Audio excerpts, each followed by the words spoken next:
काले जंगल के घने कोहरे से भरे दिल के मध्य, जहाँ प्राचीन पेड़ चुपचाप चौकीदारों की तरह खड़े हैं, एक दोस्तों का समूह एक कैंपिंग यात्रा पर निकला। उन्हें साहस के लिए उत्सुकता थी।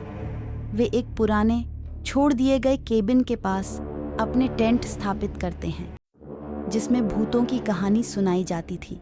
जैसे ही रात गिरी, जंगल अंधेरे हो गए और अजीब आवाजें पेड़ों में गूंजने लगी। फिसफिसाहट पहले में केवल सुनाई दी, छायाओं से पुकारती लगी थी।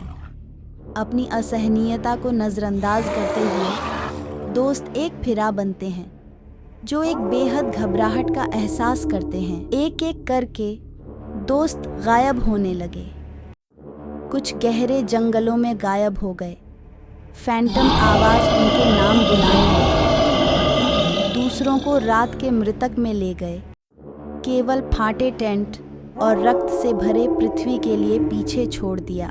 बेचैन और भयभीत शेष अभियानकर्ताओं ने एहसास किया कि वे जंगल में अकेले नहीं हैं। कुछ प्राचीन और अधिकारी वृक्षों के बीच बसे हैं, जीवित की आत्माओं के लिए भूखा।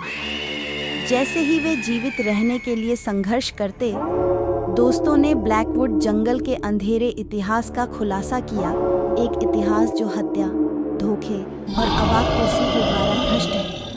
वे केबिन की दुखद इतिहास सीखते हैं, एक परिवार के बारे में जो उन तीनों के मध्य बांट गया था और अंधकार के बीच भविष्यतः अभी भी बसता था।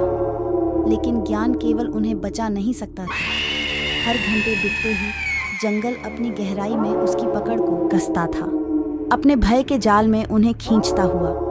और जैसे रात बढ़ती गई, वे विस्पर्शित छायाओं के सच्चे स्वरूप को समझते हैं। वे छायाओं से नहीं आ रहे थे, बल्कि उनमें बंधित आत्माओं से, जो मुक्ति के लिए पुकार रहे थे। अंतिम बेहद जीवित रहने के लिए एक आखिरी बेहद आत्मा ने अंधकार के सामने मुंह उठाया, अपनी सबसे गहरी भय और काले रहस्यों का सामना किया। लेकिन कुछ सच्चाई इतनी भयानक होती हैं कि अंत में केवल एक ही जंगल से जीवित बाहर आया, ब्लैकवुड की विस्पर्शित छायाओं की यादों से परेशान।